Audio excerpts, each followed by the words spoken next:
chers membres de l'Alliance Française de Seattle, chers participants, merci d'être ici. My name is Alexandra Dorca and I'm the Executive Director of l'Alliance Française de Seattle. Thank you for being with us this afternoon for the 10th Rencontre de l'Alliance. This is a curated talk series that we launched a year ago in the COVID context, and this event is closing a very diverse program that we had during the month of Francophonie. The format is a webinar, so 50 minutes of talk, more or less, and it will be followed by 50 minutes of Q&As that are moderated. So please send your questions in the Q&A section in writing. And before introducing our special guest this evening, I'd like to acknowledge the presence among the participants tonight of Monsieur Olivier Fontana, the Secretary of the Alliance Française de Seattle Board of Directors and President of AFSeattle. I'd like to thank Diane Lelay, who's with us this evening as well. You know, Diane is the Alliance's program manager, and she helped us a lot with the cultural events. It is my honor to welcome today, on behalf of the Alliance Française de Seattle, the Consul General of France in San Francisco, Monsieur Frédéric Jung, who was appointed in August 2020, so in the middle of the pandemics. Originally from Alsace, he's a graduate of the Institute of Political Studies in Strasbourg. He worked in Paris, New York, and Brussels. In Paris for the French Ministry of Europe and Foreign Affairs. From 2009 to 2014, he was first a negotiator on African issues at the French mission to the UN, then the mission spokesperson. He then moved to Brussels to become the spokesperson for the permanent representation of France to the European Union. From May 2017 to August 2020, he was diplomatic advisor of the French Minister of Interior.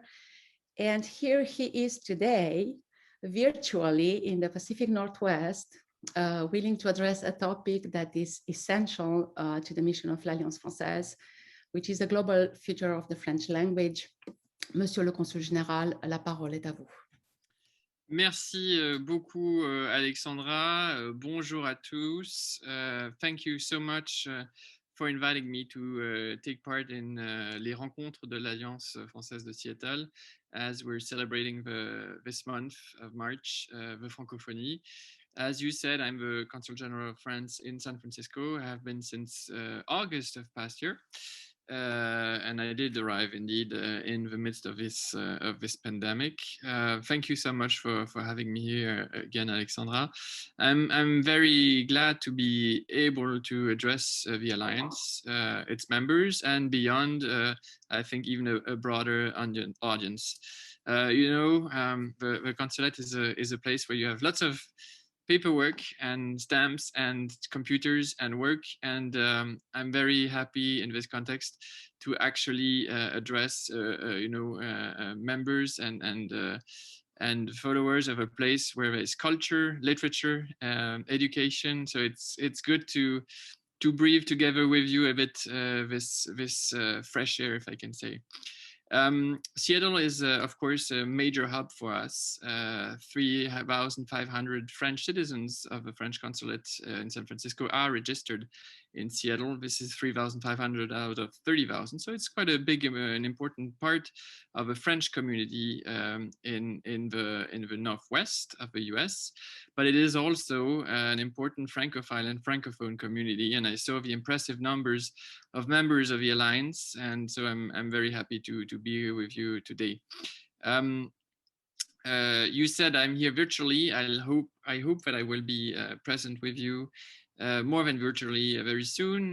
The consulate is actually planning in the frame of a consular work a trip to a mission to Seattle on the 26th of April. And I hope to be able to come by the Alliance in that context. So I'm here today with you to talk about the global future of French language, l'avenir de la francophonie.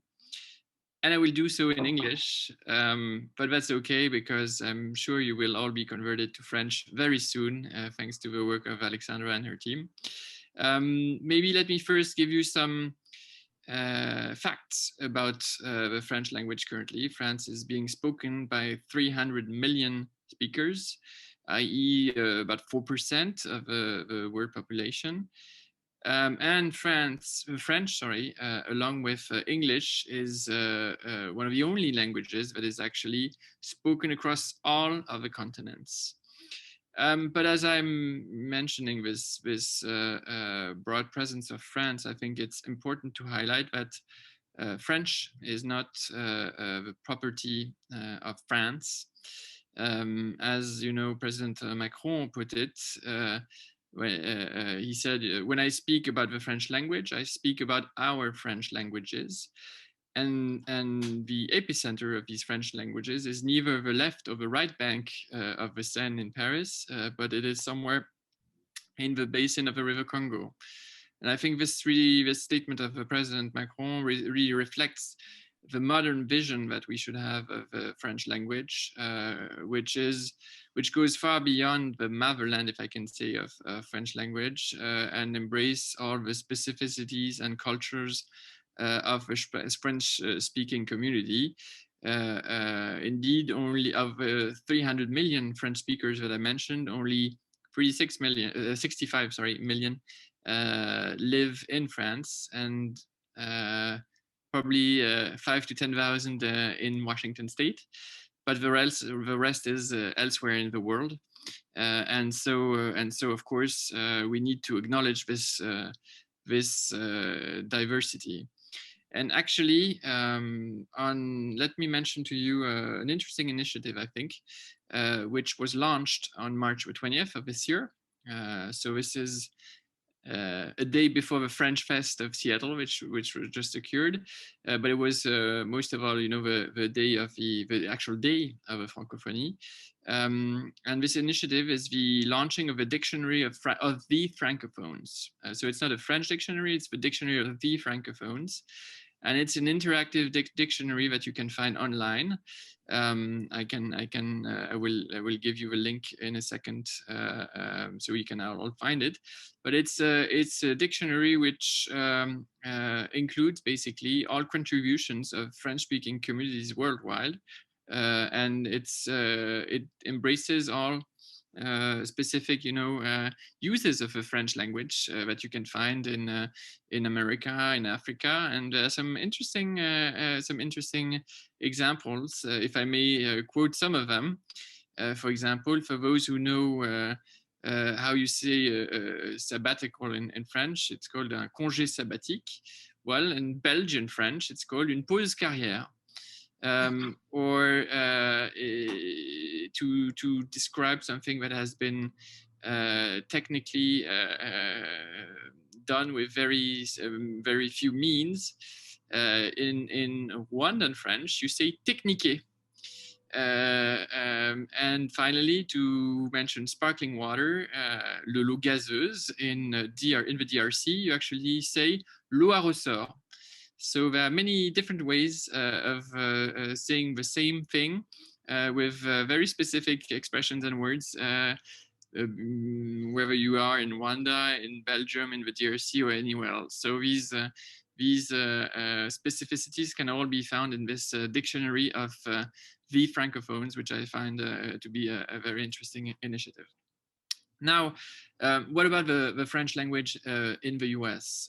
Well, as Consul General of France in San Francisco, it is obviously my job to be promoting cultural diversity for the promotion of the French language.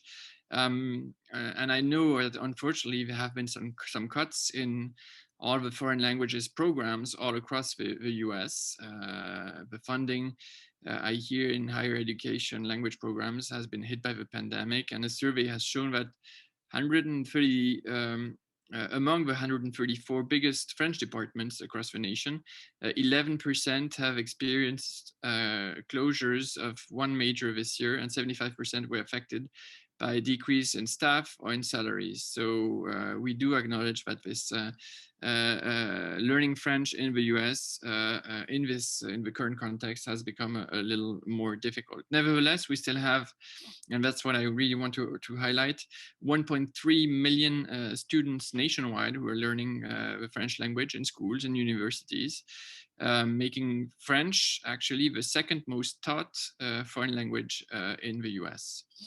And this is, I think, the time to also acknowledge the amazing work that has been done by French teachers wherever they are. Alexandra, with you at the French Alliance, but also in local schools, in FLAM associations, in the very different places where French is being taught. It has been remarkable work that has been done, remarkable work that has also been continued during the pandemic, oftentimes in distance. It has been challenging for some. I also heard that some alliances actually found it was quite efficient to have an online audience also, but in any case, it was challenging. And I want to really acknowledge this amazing work that has been done by the French teachers nationwide, and I'm sure in the state of Washington also. Of course, I also need to acknowledge the tremendous work that has been done by the students in French, and I hope some of the audience are some of these students. I think, you know, continuing this work during the pandemic online really shows the love for the language and the passion for the French and Francophone culture. So congratulations for this. Beyond, as I said, beyond the French language, there's also Francophone cultures, as I said, and be assured that the French consulate is making the most it can to actually, along with the cultural services of the French embassy and the French embassy in general, to share as much content as we can with the French teachers, so that they can have up-to-date, interesting, culturally very diverse contents that they can share and that they can use for the classes. So this is really an endeavor that is important to us, because of this is, you know, the heart of keeping the education thriving, to have such contents easily and widely accessible. So that's, of course, a priority for us. Now, what about the French language in the future? Well, it is estimated, it's quite a bright future, I have to say. It is estimated that by 2050, the number of French speakers will more than double and reach basically 700 million speakers. This will be in part due to the demographic expansion in Africa, and Africa will, in French, will become the second most spoken language in the world, which is quite an interesting fact, I think, and not necessarily acknowledged everywhere. French will be spoken by 8% of the world population by 2050, which means basically 1 in 12 inhabitants, which is really interesting. So this will also affect the US labor market, and research has shown that the number of positions requiring the mastery of French has more than doubled between 2010 and 2015 already. And according to the American Council of Teaching of Foreign Languages, French is now the third most in demand by US employers. So the third language most required by US employers. So that's an interesting fact. And the cultural services of the French embassy have actually organized something that could seem a little far from the usual topic of work, which is a job fair. But this, I think, really reflects the fact that given that you need French, that learning French and mastering French is actually an asset to find a job. I think it truly makes sense to have, you know, have a job fair organized by cultural services. So this just took place, I think, a couple of weeks ago. And it was, of course, supported by this consulate. Of course, I should also mention that the Francophonie is also an international organization that you all know, l'Organisation Internationale de la Francophonie, which is based in Paris, which has 88 members, and its current Secretary General is the former Rwandan Foreign Minister, Madame Louise Mushikiwabo. And this is also a way of supporting the French language as such, and it associates countries. Some of these countries have French as an official language, and it is a way also for French-speaking cultures to communicate and to exchange on political issues, and not only on culture and education and the language. And so it's interesting also to note, and this exists in many international organizations in general, that you can have forums of French speakers on other issues than French, actually. And I think that's an important aspect of Francophonie. Beyond the French language, we also share values, we share interests, and that's also a point of actually being able to speak French. Of course, Francophonie is as I said, culture, and as I said, we do our utmost to try to promote here at the consulate French culture, literature, music, cinema. We've launched a project here which is called the Villa San Francisco, which is trying to create bonds between the US and France on cultural aspects, and our wish is, of course, to embrace also the state of Washington and Seattle with these projects, and we'll coordinate with the communities in the state of Washington to do so. To conclude, allow me maybe to do a little advertising moment. French culture also, is driven by our French bakers, winemakers, retailers in general. And I know that some of you are very fond of French food, French wine, and beyond, because that's an important part of the Francophone culture. And in order to support, this community, which is basically proposing French products, the French consulate launched a map, an interactive map of French places, and you can find that easily on an application that is on an app that is called Mapster. And I will also give you the link to this map in a second. And this will, if I can, I'm not sure, but this will allow you to actually contribute to post and indicate your favorite French places in the Pacific Northwest, in Seattle, in the region. And to maybe find out about new places that you would know. So I'm very happy to share this link with you also. The app is called Mapster, and it's the map of the Consul General of France in San Francisco, which embraces the whole Northwest. Thank you so much for your attention, and I'm happy to answer any questions you will have. So before we go for the first question, while he was speaking, we were copy pasting the links, so you can find more about le Dictionnaire des Francophones, Villa San Francisco, as well as the map in the chat. Thank you for doing this job for me. Thank you so much. I was about to do it. Great. I believe the map, we already had a look on it, and it's absolutely fantastic. And I really invite everyone to go have a look. Of course, you will find the Alliance Française de Seattle, merci. But many other French places, including, as Monsieur le Consul Général a dit, des restaurants. Bonjour, Thierry Rotureau, le vice-président de l'Alliance Française de Seattle. Donc, we start with the first question. So from Bill, hello Bill. He's a student at l'Alliance. In your experience, where in the US is French most useful, or is it most useful in certain industries rather than geographies?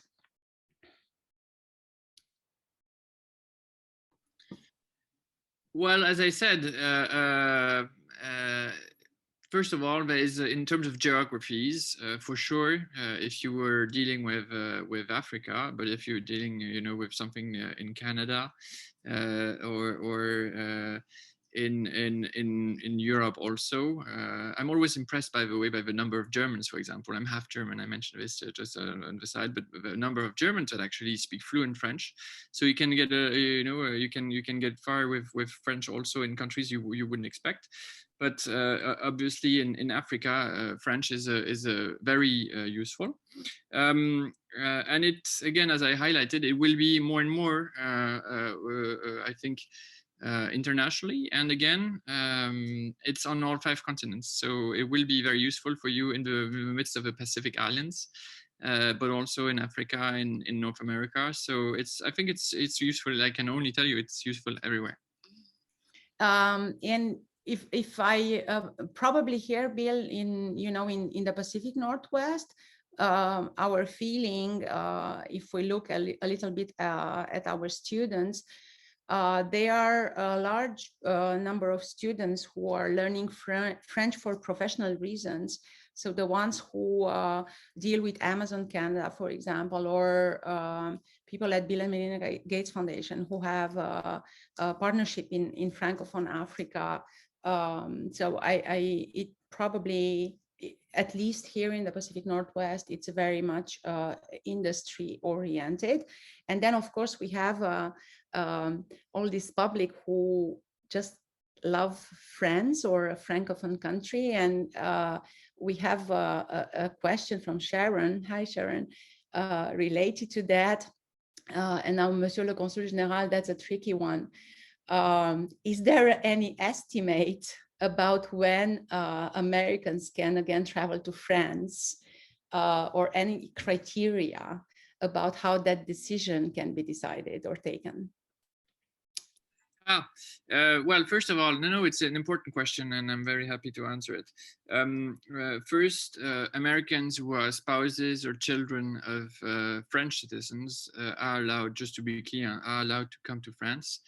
Now, the situation in France is obviously, in terms of COVID, not the best at this moment. And so I'm not sure that I think it might be wiser to postpone any plans right now. But just to be clear, any spouses and children of French citizens can come to France and to Europe anytime. That's the first thing.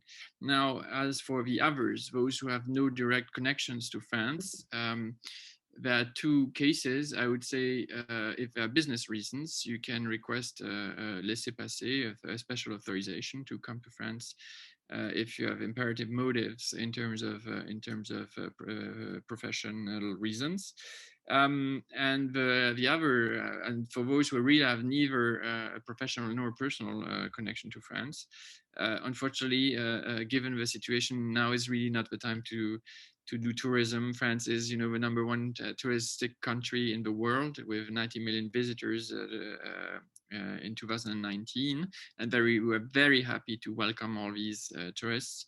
But at this stage, in the current situation of the pandemic, obviously this is not the time to do tourism. So for now, it's not possible. It's actually not a French rule. It's a European one. This applies to all EU countries also. And by the way, the US is implementing exactly the same for European citizens. All Schengen countries, all citizens of Schengen countries are not allowed to enter the US except if they are holders of green cards or have the American citizenship also. So it's just the the spirit that to limit the spread of the virus, to limit the spread of the virus, we limit the travel of passengers. A very technical question from John. Maybe you can help. How can someone apply to be on the map of French businesses? She has she's an American, but has a business as an importer. Absolutely, that's an important question that I wanted to actually mention when we're just. I should have said it at the very beginning.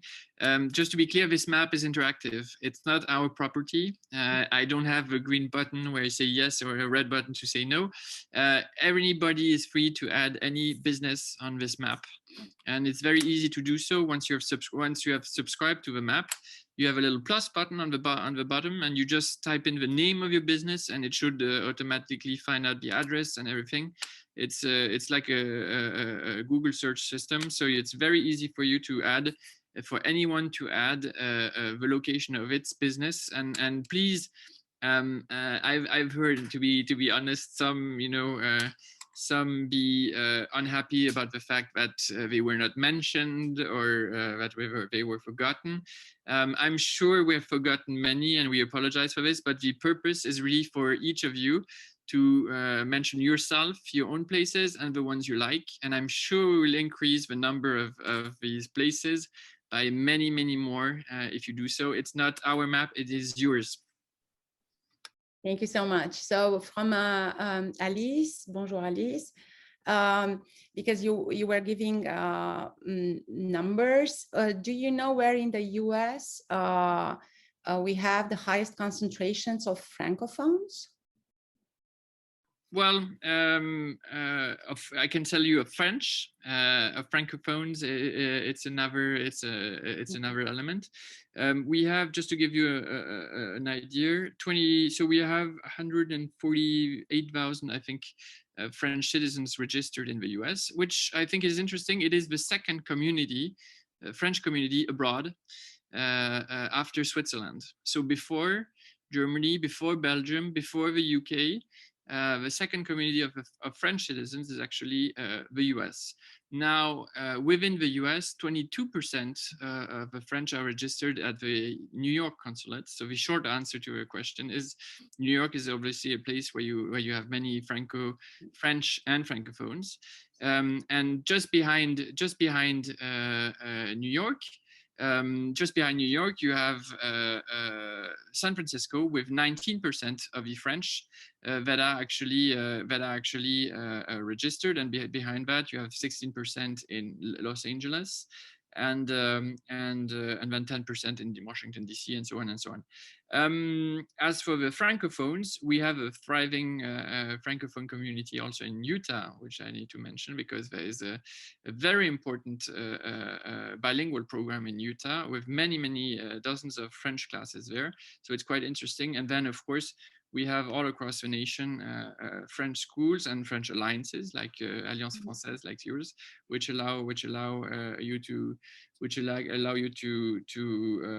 learn French. And of course, I should mention, we have, of course, the historical presence of the French in Louisiana, and that's a very interesting aspect to the US, which I discovered by traveling there a few years ago with the Cajun community. So that's really interesting also, and these are true American Francophones. It's quite interesting.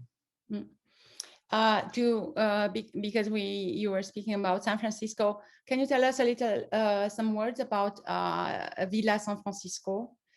So Lauren would like to know a little bit more. Absolutely. Thank you for this question. So the villa is two things. The villa is first residence for artists, French artists that we will welcome here on the model of the, for example, Villa Medici in Rome, where you could, where we host French artists so that they can actually have, a great setting to actually continue their work with though a little twist in the spirit that the intent is not to have them here secluded and focus on their work. We do want to have them focused on their work, but we do them to basically connect with the local Northwest American community of artists, and the whole point will be to build bridges and connections between these French artists that will be hosted, and we're hoping to start this program in September, and the local artists. That's the first aspect. It's really a residence for artists, and we will at this point, given the travel restrictions that we just discussed, we're hosting American artists from the Bay Area, especially. But that's temporary, and we're looking forward to also welcome the French artists that we were planning to host a few months ago, and we will start, I hope, next September. Now, the second thing that the Villa San Francisco is. It's a label for cultural activities of the cultural services of the French embassy here in San Francisco, and for example, the Night of Ideas, which was a big event, which you might have followed in Seattle because it went all across the U.S. and actually all across the world, was organized under this umbrella of the Villa San Francisco. Also programs like Oakland, Saint-Denis, to build a dialogue between the city of Oakland and the city of Saint-Denis are also part of this Villa San Francisco label. And my intention is really, beyond this name of San Francisco, to, of course, include Seattle and the Pacific Northwest in this endeavor. Mm-hmm. Dernière question de Thierry Roturon. Alors, bienvenue à Seattle, virtuellement. Nous sommes très contents de faire votre connaissance. So if you don't understand, you have to take a French class. That's our publicity. Combien de fois, étant donné, bon, on est durant Covid et tout, mais avez-vous un plan, combien de fois par année pensez-vous venir à Seattle et dans le Pacifique Nord-Ouest? All the time. I really want to. J'ai vraiment. Should I do this in French or should I do this in English? Oui, in French. Oui. En français, non. Moi, j'ai vraiment l'intention. Je suis très très frustré actuellement, vraiment très frustré de ne pas pouvoir venir à ce stade à Seattle. Pour tout vous dire, on avait prévu de faire une tournée consulaire, donc un travail consulaire, mais également de prendre des contacts politiques, des contacts économiques, des contacts culturels. Au mois, on avait prévu ça fin novembre, début décembre, et nous avions dû annuler malheureusement en raison de la vague que nous avions alors connue. Vous vous souvenez de la vague de décembre-janvier, et donc on avait renoncé en dernière minute à faire cette tournée consulaire que j'aurais accompagnée. Et je me réjouis du coup qu'on ait annoncé cette fois cette nouvelle tournée consulaire prévue donc à partir du 26 avril. Donc la semaine qui suit le 26 avril, et j'espère à cette occasion avoir l'occasion de rencontrer certains d'entre vous. Nous verrons les formats que nous pourrons trouver pour en tout cas enfin venir à Seattle. Encore une fois, je sais que c'est un cœur battant de la communauté qui dépend du consulat de San Francisco. Je veux vraiment faire un consulat qui soit hors les murs et pas uniquement claque-murs ici. C'est très frustrant parce que c'est une circonscription qui s'étend sur 10 États, qui s'étend même jusqu'au territoire de Guam. Et dans cette grande circonscription qui représente 7 fois la taille de la France, eh bien Seattle joue un rôle important. Et puis c'est une ville passionnante, c'est une ville qui est culturellement et bien sûr vibrante, qui a une histoire fascinante, qui a où la tech par ailleurs qui est importante ici, est tout aussi importante aussi avec les grands groupes qu'on connaît.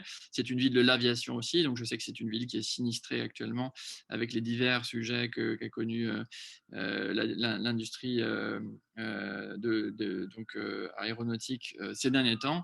Voilà, mais c'est une ville qui est essentielle pour moi et j'ai bien l'intention de m'y rendre le plus vite possible et le plus souvent possible. Et donc pour répondre plus brièvement à la question, pardonnez-moi d'avoir été un peu long, j'ai bien l'intention de m'y rendre 3-4 fois par an si je le peux dans les années qui viennent. Voilà, espérons que la vaccination progresse, que les taux diminuent et tout ça sera beaucoup plus simple pour se déplacer. Merci beaucoup, Monsieur le Consul Général. Thank you so much, everyone. This is the end of our month of Francophonie, and it's the beginning of the spring quarter as well at l'Alliance Française. So, bon trimestre à tout le monde. Please check our website because we started programming our events for the spring quarter. We will continue to be online. Merci tout le monde. Portez-vous bien. Stay safe, everyone. Au revoir et à bientôt. Merci beaucoup. Au revoir. Au revoir.